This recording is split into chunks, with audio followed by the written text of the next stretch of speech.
Laki oh. Karpa. Oh, ang laki oh. Oh. Ito pa oh. Oh. Ayan oh. Pero ito masarap, yung maliliit no.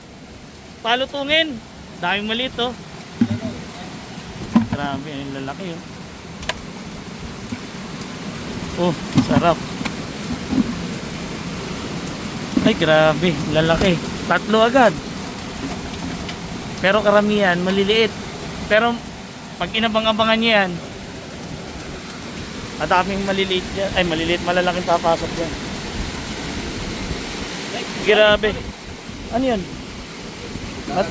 Martinico? Ito? Martinico. Oh. Liwalo. Ito masarap. Marami bang ganito? Mahingi ko sana eh. Kain ko tayo. Karita Pogi. Pogi oh. Ah. Mga girls. May Pogi ayun oh. Ang lalaki oh. Pati gurami lalaki. Tilapia oh. Dalawa na. Ay, sana. Lalaki. Antay tayo ng malaki. Grabe isda rito. Diba?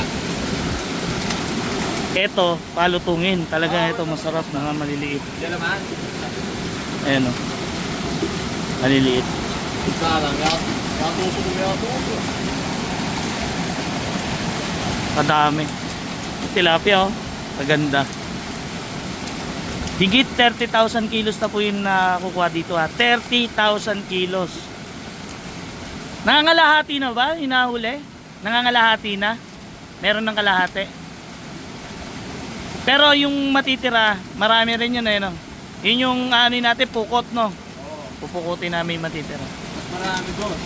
Mas marami yung natitira. Mas marami pa rin yung natitira. At mas maganda raw pong tingnan yun dahil talagang makikita nyo, nagtatalunan talaga yung mga malalaking isda. Pero yung mga maliliit, ayan. Oh, tilapia. Masarap to iprito. Ayan. Pinagbubukod-bukod po. Ayan. Nilalagay sa timba yung mga gurame. At yung karpa naman, bukod din yun. Yung mga ganon, pang fishball.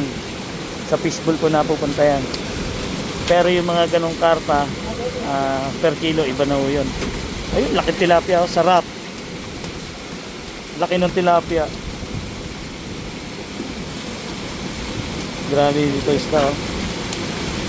Maagos ng blessing, no? Dami.